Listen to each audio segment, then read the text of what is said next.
صل وسلم وبارك عليه. السلام عليكم ورحمة الله وبركاته. Innal hamdalillah salatan wa salaman li Rasulillah Muhammad bin Abdullah wa ala alihi wa sahbihi wa mawala wa man tabi'ahu bi ihsanin ila yaumil qiyamah, amma ba'du.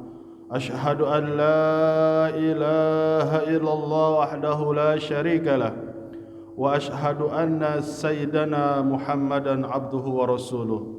Allahumma fasalli ala Sayyidina Muhammadin wa ala alihi wa sahbihi wa sallim.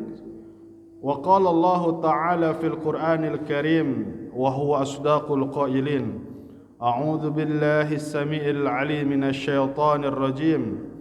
Bismillahirrahmanirrahim.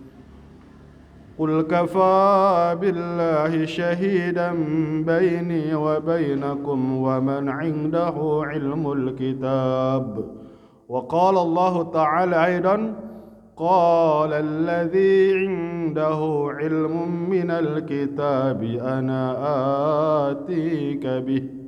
Wa qala an-nabiyyu sallallahu alaihi wasallam al-ilmu billahi subhanahu faqila lahu nas'alu 'anil amali wa tajibu 'anil ilmi faqala sallallahu alaihi wasallam inna qalilal amal yanfa'u ma'a ilmi billah wa inna katsiral amal la yanfa'u ma'al jahli billah. Shadaqallahul azim wa sadaqa rasuluhul habibul karim wa nahnu ala dzalika minasy syahidin walhamdulillahi rabbil alamin. Hadirin jamaah pengajian Masjid Al-Munawwar, Masjid Al-Amin, mata'anallahu fituli hayati, yang mudah-mudahan yang hadir di sini kita termasuk orang-orang yang dicintai oleh Allah Subhanahu wa taala.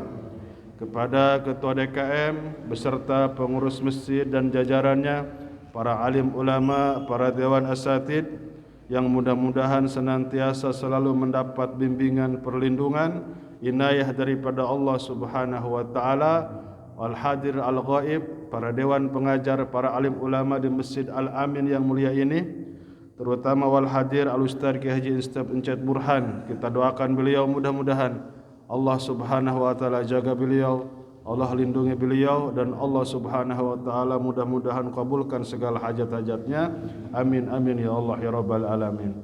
Hadirin jamaah yang dimuliakan oleh Allah, insyaallah sebelum kita melanjutkan tentang pembahasan ilmu, maka di sini kita akan sama-sama mendengarkan bagaimana ada orang asyakhuna syakhsun.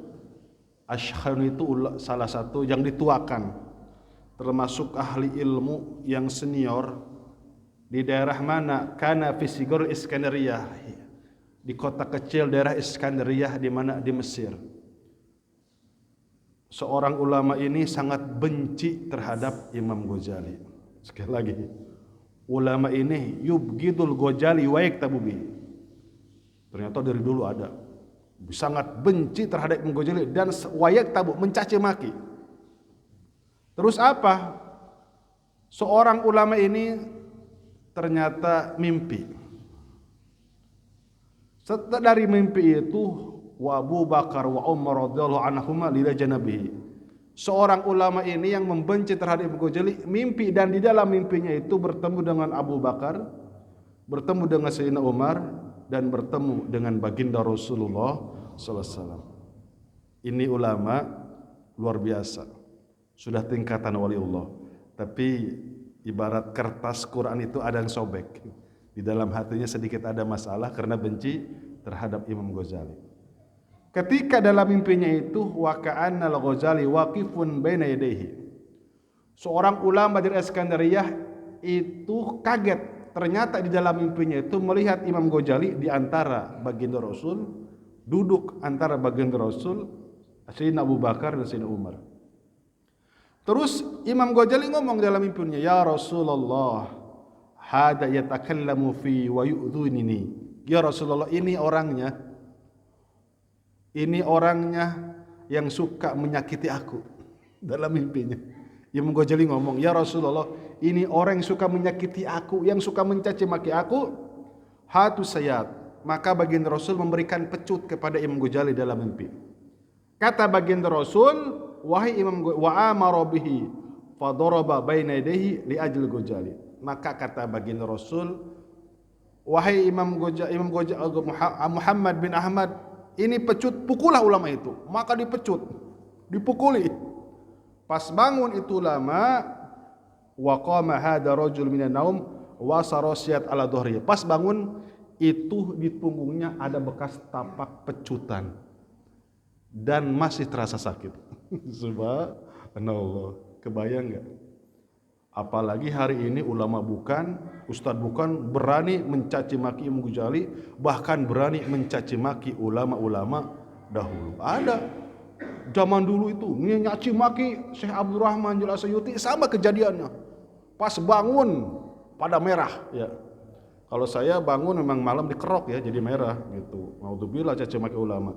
Justru kita harus memuliakan. Baik, hadirin yang dimuliakan oleh Allah Subhanahu wa taala. Terus kalau keseharian Imam Ghazali itu apa? Maka di sini dikatakan wa idamatus sholati. Imam Ghazali tidak pernah sholat, tidak pernah ketinggalan sholat berjamaah, tidak pernah ketinggalan sholat hajat, tidak pernah ketinggalan sholat sunat yang lain. Wasiyam, puasanya setiap hari. Wasairul ibadah, seluruh ibadah dia lakukan. Illa anta qala'i rahmatillah wa ridwanhi, sampai Allah Subhanahu wa taala cabut ruh daripada jasadnya. Maka dikatakan oleh para alim ulama, a'la manzilatu minan nujumi sama, termasuk ulama pada zaman itu digambarkan seperti bintang-bintang di langit. Di dalam kegelapan maka datanglah ini bintang-bintang di langit. Bintang-bintang di langit itu ibarat Imam Ghazali. Maka alim ulama sepakat Imam Ghazali itu disebut Syafi'i Sani, Imam Syafi'i yang kedua. La yubgiduhu illa hasidun au zindik. Semua orang sangat mencintai kecuali dua, orang yang hasud au zindikun, dan orang-orang kafir zindik. Siapa orang kafir zindik itu? Orang-orang munafik. Mudah-mudahan di dalam hati kita ditanamkan kecintaan kepada para alim ulama. Kalau kita cinta terhadap alim ulama, sudah otomatis cinta terhadap para sahabat. Kalau cinta terhadap para sahabat, sudah otomatis cinta kepada baginda Rasul. Kalau cinta kepada baginda Rasul, sudah otomatis kita cinta kepada Allah Subhanahu wa taala. Baik, hadirin jamaah yang dimuliakan oleh Allah Subhanahu wa taala, di sini kita akan sama-sama membahas tentang masalah ilmu.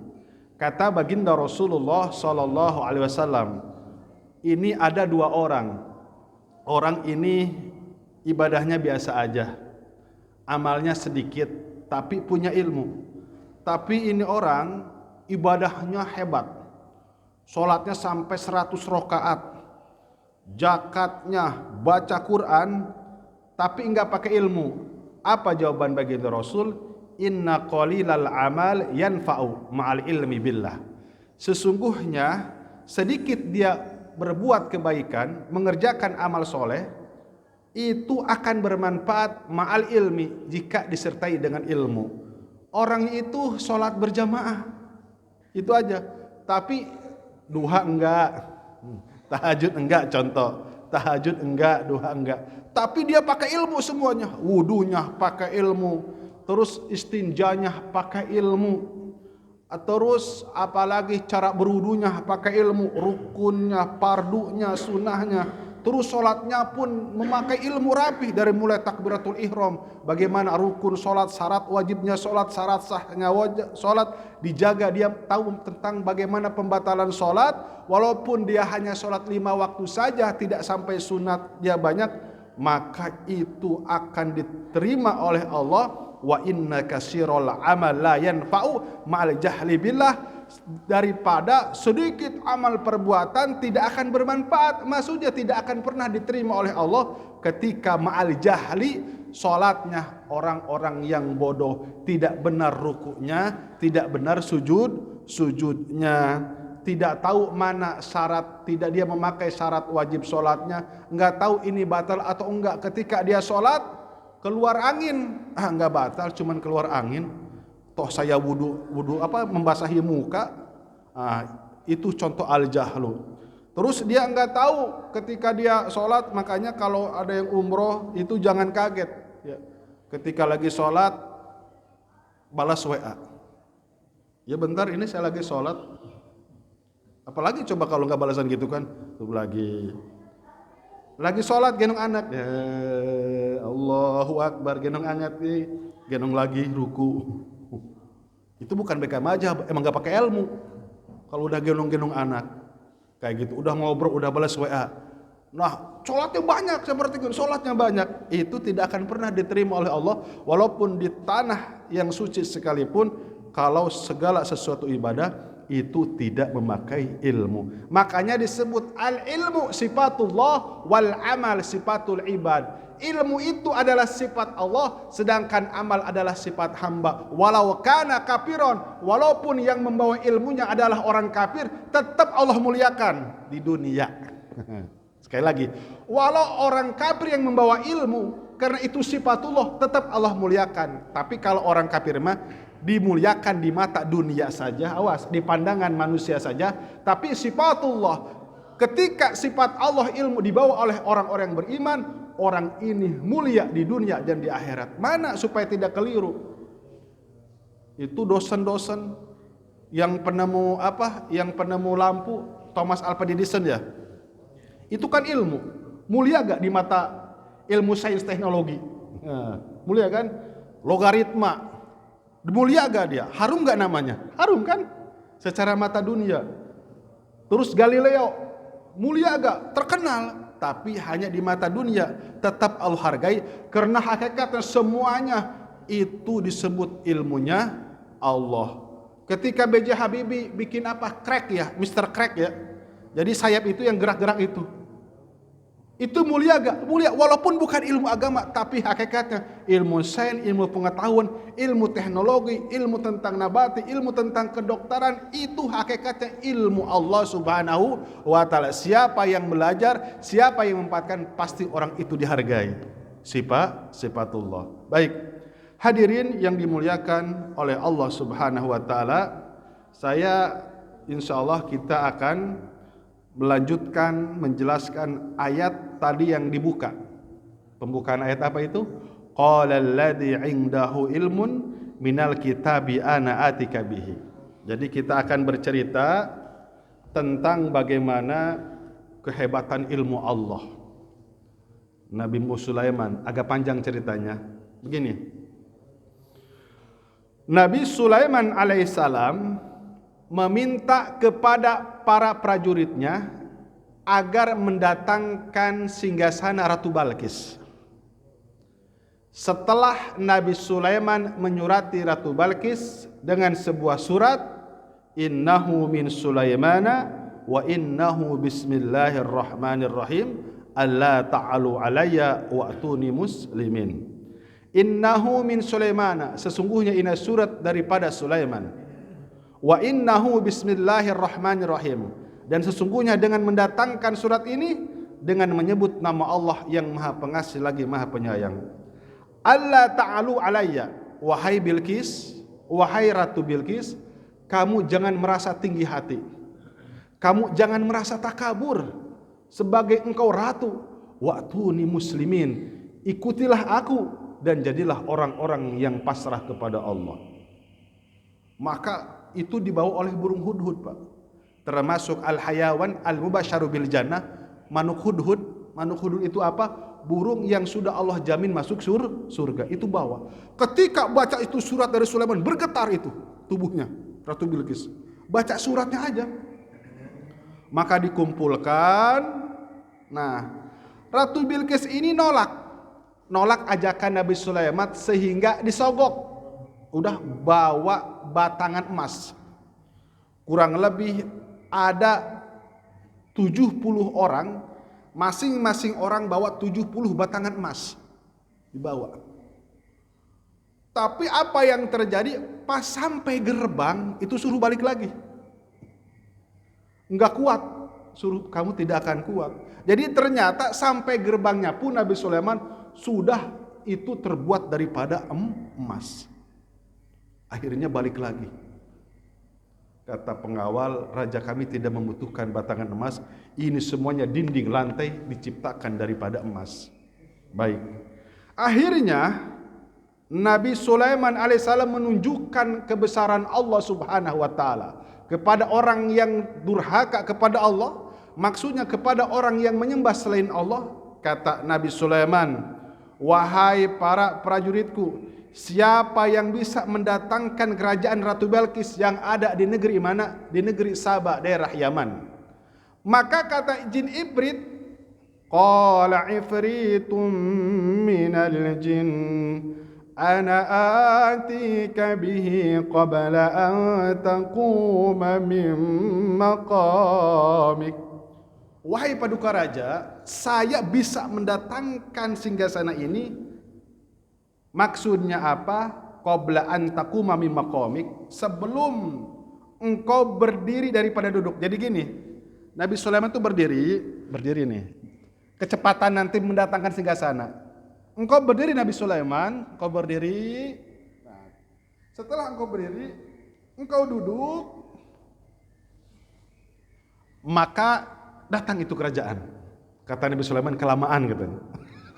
Kalau kita mah cepat ya, kelamaan. Ada yang mengatakan jin ibrit itu, wahai Nabi Sulaiman, wahai raja, saya bisa mendatangkan kerajaan ini ilanis pinahar 6 jam. Apalagi itu kelamaan banget, 6 jam. Pertama 6 jam, yang kedua itu sebelum kau duduk. Tapi apa yang terjadi? Nah ini seorang ulama. Ada salah satu prajurit dari Nabi Sulaiman adalah seorang ahli kitab, seorang alim ulama. Apa kata alim ulama ini? Ana atika bihi qabla ayyartada ilaika tarfuk. Wahai Nabi Sulaiman, aku akan datangkan kepadamu sebuah singgasana Ratu Bilqis. Engkau lihat ke atas langit. Jadi gini, nanti dari sini engkau nunduk, datang kerajaan. Mohon maaf Tuan Raja, tolong hari ini engkau lihat ke atas, engkau angkatkan kepala engkau. Diangkatkan Nabi Sulaiman. Setelah balik lagi, maka datang kerajaan. Itu apa? Qabla ayyartadi ilaika tarfuk. Sebelum engkau mengedipkan mata, maksudnya itu. Sebelum engkau mengedipkan mata, itu kerajaan sudah sampai ke hadapan singgasanamu. Baik, saya setujui. Nah, ini yang dibacakan apa? Namanya Asif bin Barhoya, golongan daripada manusia. Asif bin Barhoya ini adalah seorang ulama ahli kitab, jago kitab. Dia hafal suhuf-suhuf yang diturunkan kepada Nabi Daud. Dia hafal kitab Jabur, dia hafal aturan-aturan kitab Jabur, sehingga amalan-amalan yang sering digunakan oleh Asif bin Barhoya adalah Ismul Adam, ya Hayyu ya Qayyum. Ya Hayyu ya Qayyum biha astagisu. Kan ada ya? Li sya'ni kullahu wa la takilni illa nafsi fata'in. Itu yang dibaca oleh Asif bin Barhoya. Hadirin yang dimuliakan oleh Allah Subhanahu wa taala, betul. Itu singgasana yang dari kerajaan Yaman ke Palestina itu nempel pas depan. Itu Nabi Sulaiman langsung falamma ra'ahu mustaqiran 'indahu qala hadha rabbi qala hadha min fadli rabbi. Nabi Sulaiman juga kaget. Allahu Akbar. Benar ini. Langsung yang dikatakan, ini adalah anugerah daripada Tuhanku. Liyabluwani, ini sekaligus ujian dan cobaan untukku. Ashkuru am akfur, apakah aku harus bersyukur kepada Allah ataukah aku harus kufur kepada Allah. Hadirin jamaah yang dimuliakan oleh Allah, bedanya dengan Qarun, ketika Qarun mendapat anugerah hada min indi, ini hasil daripada keringatku, hati-hati tuh. Ini hasil daripada jerih payahku. Sehebat apapun dia usaha, sehebat apapun dia menghasilkan uang, sehebat apapun dia jabatan tinggi, jangan sekali-kali mengatakan ini memang skill aku, ini memang keringat aku, tapi katakan yang benar adalah ini adalah karunia daripada Allah Subhanahu wa taala, karena isi pikiran, isi otak seluruhnya itu semuanya Allah yang ciptakan. Maka singkat cerita, itu Ratu Bilqis pun kaget. Falamma ja'at qila ahakada arsuk. Pas datang, udah kelihatan loh, kok ini ada Nabi Sulaiman di depan saya. Maka Nabi Sulaiman bertanya, ahakada arsuk? Apakah ini singgasanamu? Kata Ratu Bilqis, qalat ka'annahu huwa. Ya, sepertinya ini singgasanaku. Terus kata pengawal, wahai Ratu Bilqis, ini memang singgasanamu. Subhanallah. Akhirnya hadirin yang dimuliakan oleh Allah Subhanahu wa taala, wa utinal ilmi min qabliha wa kunna muslimin. Akhirnya dipersilakan masuk, ya tinggal loncat aja. Kata Nabi Sulaiman, udkhuli sorha. Wahai ratu, silahkan masuk ke dalam istanaku, yang dimana istana itu lantainya terbuat daripada kaca. Marmernya marmer yang terbuat daripada intan jabarjud, tahta uman jarin, di bawahnya ada air yang mengalir, sekaligus di bawahnya ada ikan-ikan. Jadi dikira itu Ratu Bilqis dia akan nginjak air dulu, padahal bukan air, tapi lantai yang terbuat daripada kaca, kaca-kacanya bahan daripada intan jabarjud yang berwarna putih dan bening, di bawahnya ada air, sengaja ada air, nanti dikira itu air, padahal itu lantai, dan itu ada ikan. Apa yang terjadi? Falamma ra'atu hasibatu lujjatan wa kasyafat an saqaiha. Itu ketika mau melangkahkan kaki, itu apa? Disingsatkeun. Nah, di sini ada kabar hoak. Kan yang bikin hoak setan, ya. Yang suka bikin hoak itu setan. Sudah ada hoak. Ternyata santer pada jam itu, oh, Ratu Bilqis itu kakinya kaki himar. Jadi berbulu, badannya aja cantik, tapi kakinya kaki himar. Maka di sini wa ubarriu, sekaligus Allah membebaskan tuduhan daripada setan ketika disingkapkan wa kasyafat an saqaiha. Ternyata bukan kaki himar, tapi kaki manusia. Karena santer Ratu Bilqis itu punya prajurit bukan saja daripada golongan manusia, tapi golongan jin. Ternyata subhanallah, kalau jin ifrit bukan subhanallah, oh iya benar bening. Tapi kalau prajurit yang berimannya langsung tundukkan pandangan. Pas dikira itu air, apa kata Nabi Sulaiman? Qala innahu sarhum mumarradun min qawarir. Mohon maaf Tuan Putri, ini bukan air. Kata Nabi Sulaiman, tapi ini sarhun mumarradun min qawarir, tapi ini lantai mumallisin yang sangat licin, min qawarir, yang diciptakan daripada kaca, yang kacanya bahan-bahannya daripada intan jabarjud, dan di bawahnya adalah air yang mengalir sekaligus banyak ikan.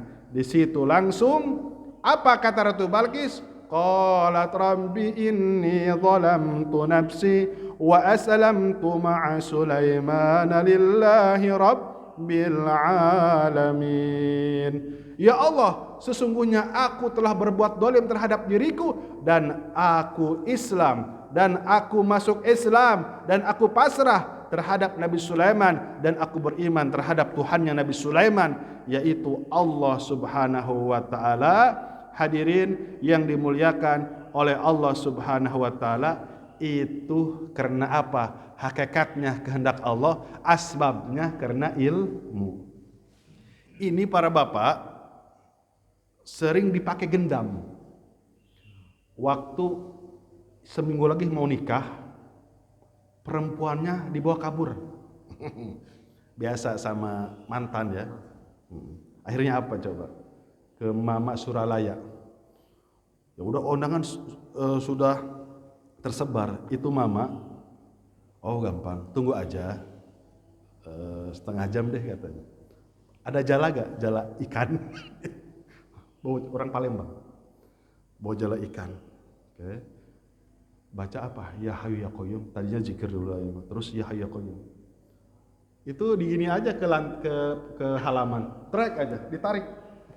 Udah ada perempuan. Jala doang. Itu perempuan yang bawa kabur ke Palembang itu jala doang, udah ada di Suralaya. Itu sifatullah. Ilmunya Allah Subhanahu wa taala. Digendam namanya. Itu sering digendam ini. Ismul Adzam Ya Hayyu Ya Qayyum, Ya Hayyu Ya Qayyum sering digendam. Orang yang kehilangan mobil, kehilangan motor, kehilangan manusia. Itu ada, tapi memang harus ditirakati. Maksudnya harus dipuasa, jadi harus bersih jiwanya. Kalau kita mah nggak pede juga ya, tapi kita harus ya yakin ini Ismul Adzam. Nah kembali, ternyata Nabi Sulaiman itu umurnya berapa tahun? Tanggung ya. Nabi Sulaiman itu umurnya 53 tahun. Diangkat menjadi Nabi dan Rasul umurnya 13 tahun. Sekali lagi, paling mudah ya dalam tafsir Sawi, Nabi Sulaiman itu menjadi rajanya umur 13 tahun, sekaligus diangkat menjadi Nabi dan Rasul umur 13 tahun. Jadi raja 13 tahun, jadi Nabi dan Rasul itu umur 13 tahun. Umurnya berapa tahun? 53 tahun. Umurnya enggak panjang ya. Nah, meninggalnya ketika ngawasi kerja 40 hari 40 malam. Jadi gini aja Nabi Sulaiman berdiri meninggalnya. Kira-kira ketahuannya itu sudah dimakan rayap. Itu tongkatnya dimakan rayap, jatuh Nabi Sulaiman 40 hari baru ketahuan Nabi Sulaiman itu meninggal. Hadirin yang dimuliakan oleh Allah, dulu Nabi Daud pernah bikin kesalahan dan Nabi Sulaiman pun ada bikin kesalahan. Apa kesalahannya? Sedikit. Hatinya sedikit ada kecintaan terhadap yang dia lihat. Awas. Nabi Sulaiman itu ketika terbang di atas angin, ya kan pesawat kendaraannya angin. Enggak pakai permadani Bapak-bapak. Kalau pakai permadani itu rekayasa skenario aja, film. Enggak.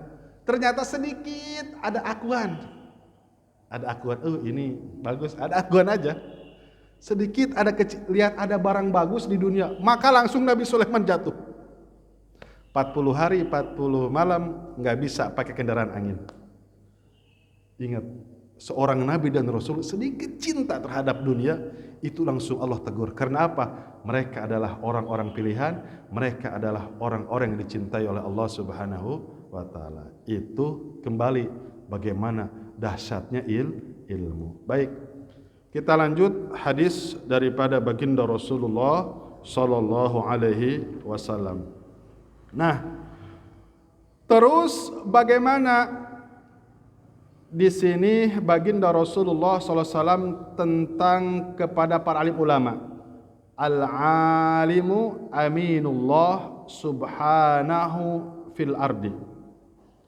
Bahwa para alim ulama itu selain daripada dia warasatul anbiya, para alim ulama itu adalah orang-orang kepercayaan Allah Subhanahu wa taala. Sekali lagi, para alim ulama itu adalah orang-orang kepercayaan Allah melalui baginda Rasulullah sallallahu alaihi wasallam. Maka yang paling berat itu para alim ulama menjaga diri daripada perbuatan maksiat, menjaga diri daripada perbuatan haram. Ketika alim ulama menyampaikan kita harus tahajud, maka itu seorang alim ulama yang menyampaikan harus lebih dulu dia laksanakan sholat tahajud. Ketika alim ulama kita harus berkorban kambing, sapi, maka dia juga harus mengamalkan lebih dulu bagaimana dia berkorban kambing dan sapi. Ketika alim ulama itu kita harus sholat hajat 100 rakaat, kita harus sedekah, dia dulu harus laksanakan. Itu kenapa? Wahwa aminullah, dia adalah kepercayaan daripada Allah Subhanahu wa taala melalui baginda Rasulullah sallallahu alaihi wasallam. Ada yang nanya, Pak Ustaz, bagaimana kalau alim ulama? Kita harus mengikuti sunnah Rasul. Salah satunya kita harus punya istri 1, 2, 3, atau 4. Maka diam aja ya. Berarti Pak Kiai harus amalkan dulu. Oh beda lagi itu ya. Beda lagi itu nanti kalau itu 4 mata aja kalau itu ya. Baik. Hadirin yang dimuliakan oleh Allah Subhanahu wa taala. Itu satu tentang masalah ilmu. Dua, tentang orang yang belajar ilmu. Nah, bapak-bapak nih, bapak-bapak dapat kabar gembira daripada baginda Rasul, huduru majlis alim afdalu min sholati alfi raqatin. Satu kali hadir di majelis ilmu itu lebih utama daripada sholat 1000 rakaat. Wa iyadatun alfin maridin, itu lebih utama daripada kita menengok 1000 orang sakit. Wa syuhudi alfi janazatin, itu lebih utama daripada kita bersaksi menyaksikan yaitu 1000 orang yang mati syahid.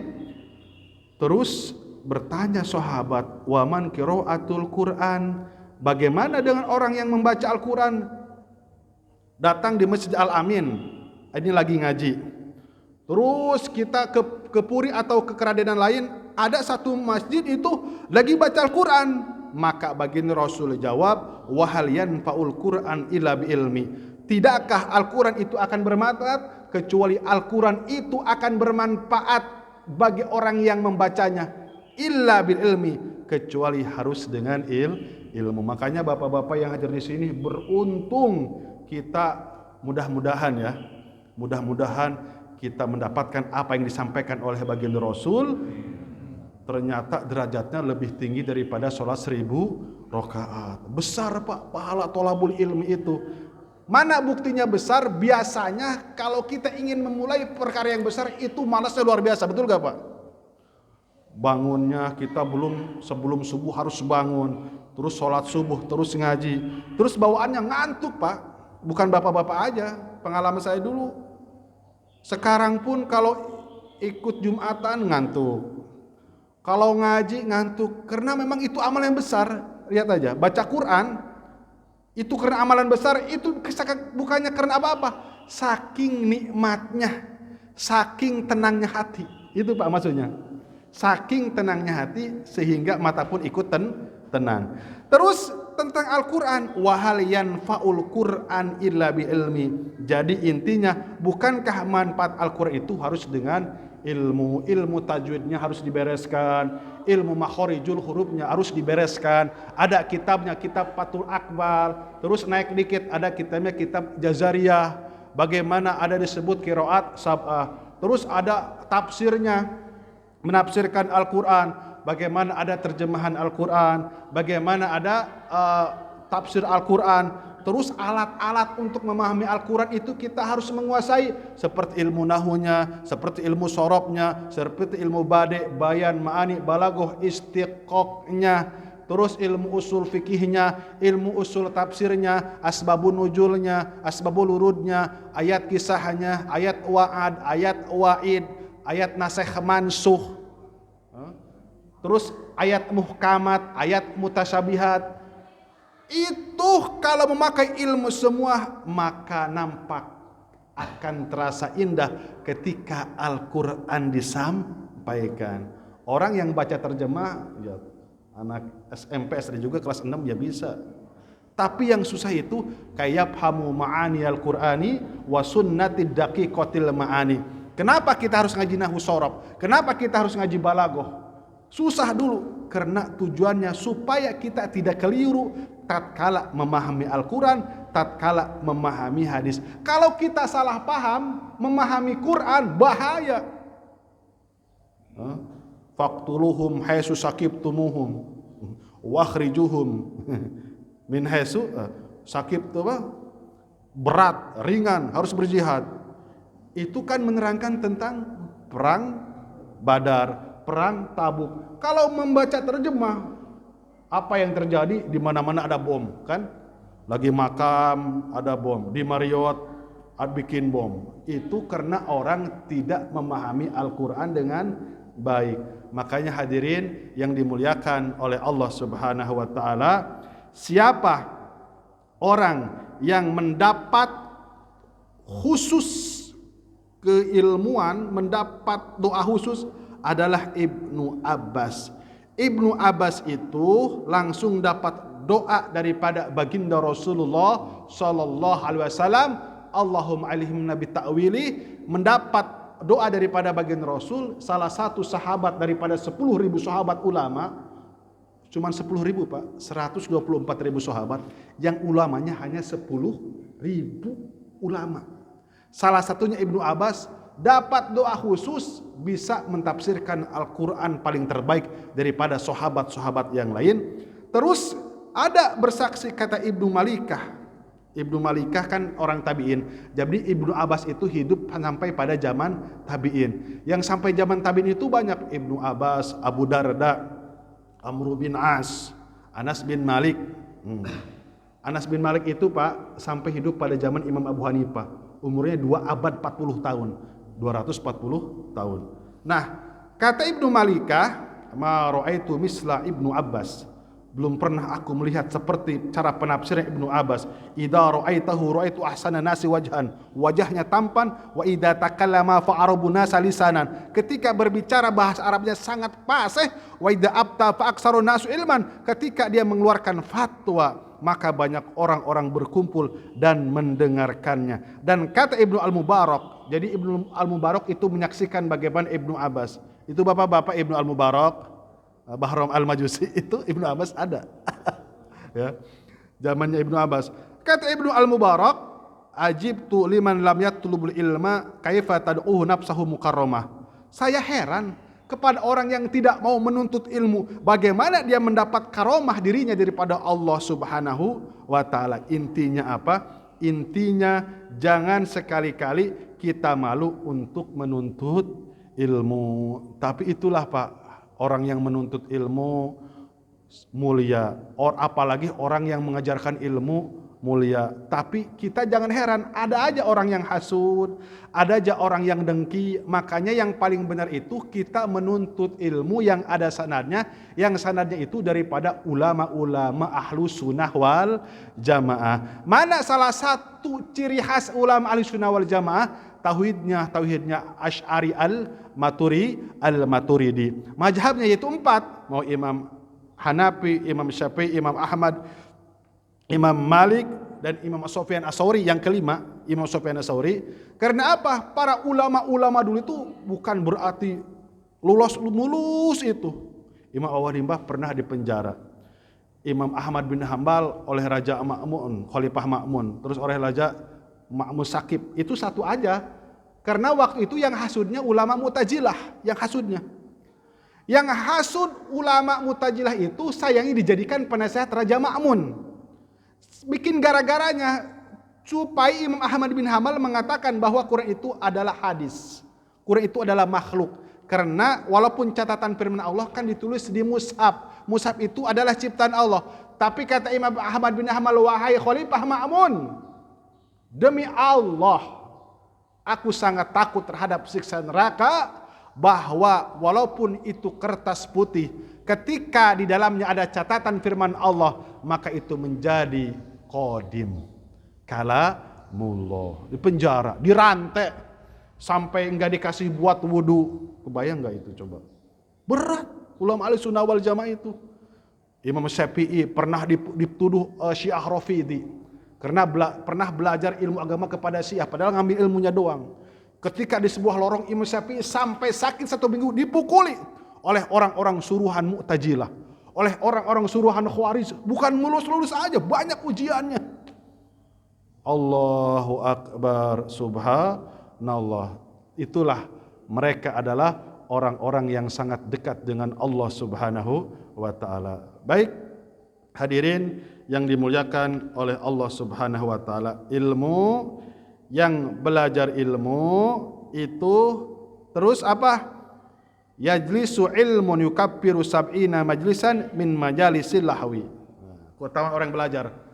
Malam kita begadang, ketawa-ketawa. Dari mulai ngomongin pemerintah, ngomongin negara, ngomongin hutang, ngomongin istri kedua. Itu kan ujung-ujungnya pasti ke situ. Ujungnya pasti ke situ. Nah, terus bapak-bapak subuhnya ngaji. Kan kalau ketemu nih, semalam saya ketemu teman mondok di Cilebut, itu gak kerasa sampai jam 12, sampai saya dikerok ya, masuk angin. Kok ini ngobrol masuk angin, dikerok sama santri. Ngobrol apa? Tapi subuh harinya kita ngaji, itu apa kata Imam Atha? Yajlisu ilmun yukaffiru sab'ina majlisan min majalisil lahwi. Itu bisa menghapus kesalahan-kesalahan daripada 70 majlis lahwi. Apa lahwi? Ngobrol yang tidak ada gunanya. Malam-malam lagi main catur, tapi subuhnya ngaji. Dihapus tuh dosanya. Malam-malam main gaple. Bahkan ketika malamnya bermaksiat, naudzubillah summa naudzubillah, pagi harinya dia itu ngaji, insya Allah yukafiru, Allah akan hapus. Subhanallah. Baik, hadirin yang dimuliakan oleh Allah Subhanahu wa taala, ilmu terus tentang belajar ilmu, maka kata ba'dul hukama, sesungguhnya ada dua golongan di dunia ini, rajulun yatlubul ilma wa la yafhamu, ada orang-orang yang belajar ilmu tapi tidak paham, wa rajulun yafhamul ilma wa la yatlubuhu, ada orang ini paham terhadap ilmu wa la yatlubuhu, dan tapi dia tidak mau mencari tentang ilmu. Ini yang mana yang dipilih? Yang dipilih yang mana? Yang bagus itu yang mana? Orang yang nuntut ilmu tapi dia bebel, bodoh ya. Bodohnya tuh kata tolong nggak tahu ini lumpur atau ini coklat, nggak tahu, nggak bisa membedakan. Ya. Tapi dia rajin, daripada ada orang cerdas. Walayatlubuhu, saya sudah tahu, nggak mau nuntut ilmu, udah tahu saya itu. Munakahat, jinayat, ibadat, udah tahu, saya nggak usah belajar, saya sudah paham semuanya. Waduh. Itu nanti di hadapan Allah mana coba? Maka ternyata yang unggul itu di hadapan rajulun yatlubul ilma wa la yafhamu, tapi dia selalu menuntut ilmu walaupun itu dia tidak paham, karena ada kesungguhan. Tapi khawatir kalau orang ngerasa, ini bahasanya ngerasa ya. Ada yang disebut rajulun la yadri annahu la yadri wa annahu la yadri. Ada orang memang itu bodoh, tapi dia tidak merasa dia itu bodoh. Terus udah gitu tidak mau ngaji, tidak mau belajar, tidak mau bertanya, karena ilmu itu apa? Ada 4, harus bertanya, harus ada alim ulamanya, harus ada mendengarkan, wal mujibulahum, harus ada yang menjawab pertanyaan tentang ilmu agama. Ini enggak mau nanya, enggak mau ngaji, enggak mau mendengarkan, maka itu seburuk-buruknya orang. Terus orang ini sok tahu. Cuman di sini ada apa yang disebut ilmu laduni, warajulun yafhamu wa la yatlubuhu, dia tidak sempat belajar, tapi Allah kasih paham yang luar biasa. Tapi rata-rata sekelas Imam Abu Hanifah kan belajar, Imam Syafi'i kan belajar masyaqat, Imam Ahmad kan belajar, Imam Malik kan belajar masyaqat. Dan bapak-bapak perlu diketahui, Al-Imam Bukhari itu punya guru. Guru daripada Al-Imam Bukhari adalah sanad langsung kepada Al-Imam Ahmad bin Hambal. Jadi jangan sampai ada yang mengatakan pokoknya yang paling top itu adalah Imam Bukhari. Ada yang disebut imam mazhab, ada yang disebut imam muhadisin. Jadi sesungguhnya para imam muhadisin itu murid daripada imam mazhab. Itu aja selesai. Sekali lagi, para imam muhadisin itu adalah murid daripada imam mazhab. Imam Bukhari hafal 600.000 hadis. Imam Ahmad, guru daripada guru Imam Bukhari, itu hafal 1.200.000 hadis. Imam Ahmad punya guru Imam Syafi'i yang diketahui oleh murid-muridnya, Al-Imam Muzani, Imam Buaiti, Imam Robi, itu 3 juta hadis yang diketahui. Coba, karangan hadis kitabnya Ar-Risalah 18 jilid dari sini ke situ, Pak. Saya pernah, ya Allah, Kang, pakai Mukti Ali. Kang, ini saya baru lihat Ar-Risalah, tapi tawadu kayak Mukti Ali. Oh, ini mah saya nggak tahu. Jadi nanti kalau ada kiai datang, saya nanya gitu. Enggak sih, saya mah dipajang aja. Ya Allah, pasti udah dibaca semua, ya pasti. Tapi rata-rata tawadu. Kata ada ulama di Jawa, kitabnya itu hampir mentok ke internet ya, bukan internet. Masya Allah, pakai kapan ini bacanya? Enggak, ini semuanya sudah kalian lakukan. Di sini ada sholat, katanya ada zakat, sederhana aja.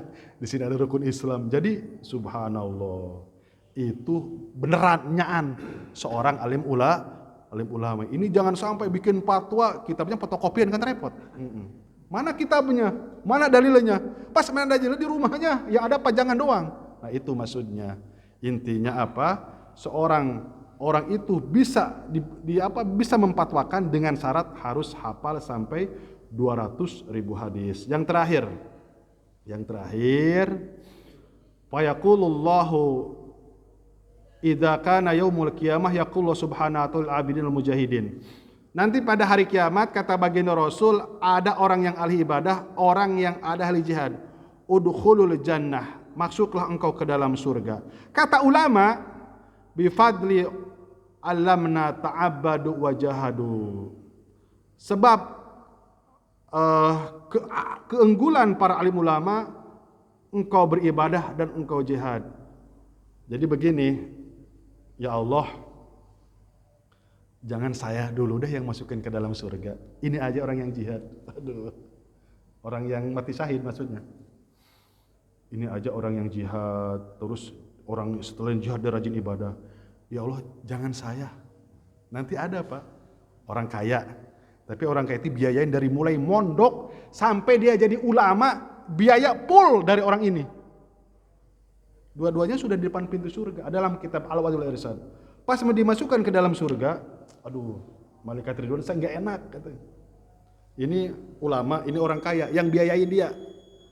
Kata ulama, wahai malaikat Ridwan, pasti malaikat Ridwan kan namanya, nggak mungkin malaikat adab kan? Salah malaikat itu, salah tempat.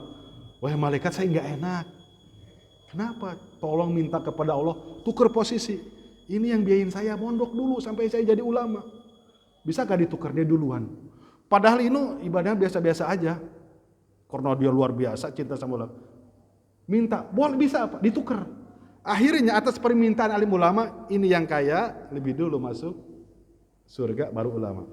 Nah terus payakullah aja wajalla antum indi kaba'di malaikati isfa'u tasafa'u payasfa'una sumayadkhulunal jannah. Kata Allah, wahai alim ulama, wahai hambaku, kedudukan engkau sama ulama nih Allah sampaikan. Kedudukan engkau seperti para malaikat. Kedudukan engkau seperti sebahagian malaikat, isfa'u tasafa'u. Engkau bisa mendapat mandat syafaat daripada baginda Rasulullah SAW. Engkau dengan orang-orang yang mati syahid masuk ke dalam surga secara berbarengan. Subhanallah. Indah gak Pak? Kalau di depan pintu surga. Dulu ente dulu deh, dulu. Ya, subhanallah. Nah, itulah orang-orang yang dicintai oleh Allah SWT. Itu saja yang bisa saya sampaikan. Mohon maaf atas segala kesalahan dan kekurangan. Insya Allah mungkin saya nggak ikut ngopi-ngopi ya. Jadi jam 9 kurang harus ada di Jasinga pengajian. Jadi cari aman. Pengajian ibu-ibu, recet kan ibu-ibu mah ya. Terlambat dikit aja, waduh. Itu saja dan disampaikan. Mohon maaf atas segala kesalahan dan kekurangan.